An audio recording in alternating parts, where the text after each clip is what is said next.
presented by Golpi Music.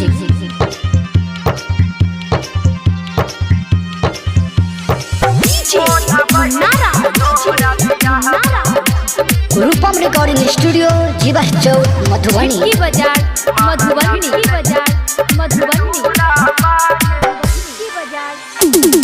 मन करैया खाली तो बहिनी जहरा महुरा बागे कोना बहिनी तोरा बियाह महंगा भेलै से नूरा बागे कोना बहिनी तोरा बियाह महंगा भेलै से नूरा बागे कोना बहिनी तोरा बियाह मन करैया खाली तो बहिनी जहरा महुरा बागे कोना बहिनी तोरा बियाह महंगा भेलै से नूरा बागे कोना बहिनी तोरा बियाह महंगा भेलै से नूरा बागे कोना बहिनी तोरा बियाह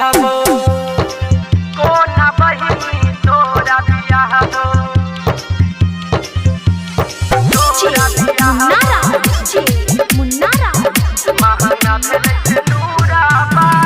झिटकी बाजार Madhubani presented by Golpi Music. जेकरा दुआर पर जाई छी मांग तोहर रिश्ता कोई मंगैया गहना गुड़िया क्यों मंगैया पैसा जेकरो नहीं छै बाजा भुका के बहिनी कोनो लूरा बागई जेकरो नहीं छै बाजा भुका के बहिनी कोनो लूरा बागई कोना बहिनी तोरा बियाह महंगा भेलै से नूरा बागई कोना बहिनी तोरा बियाह महंगा भेलै से नूरा बागे कोना बहिनी तोरा बियाह महंगा भेलै से नूरा बागे मुन्नारा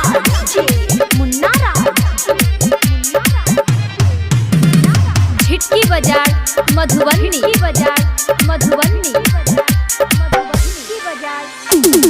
दुनिया के लोग बहिनी भ गेलै चंडाला बागे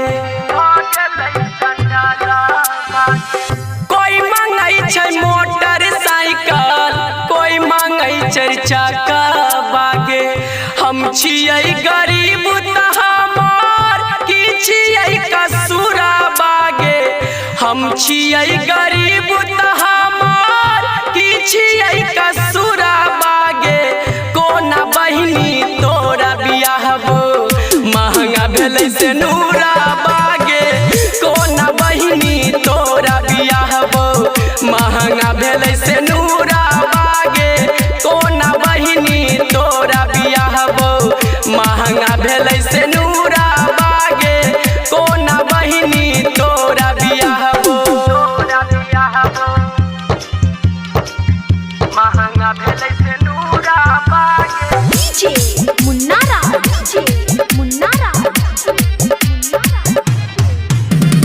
झिटकी बाजार मधुबनी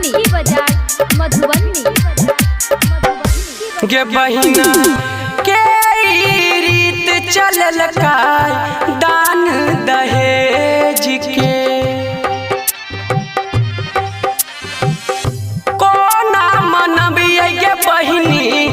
कानत करेज के भैया नील कोना भेजतौ ससुरा बागे दिलावा पत्थर रख करतौ तोरा दूरा बागे कोना बहिनी तोरा बियाह महंगा भेलै से नूरा बागे कोना बहिनी तोरा बियाह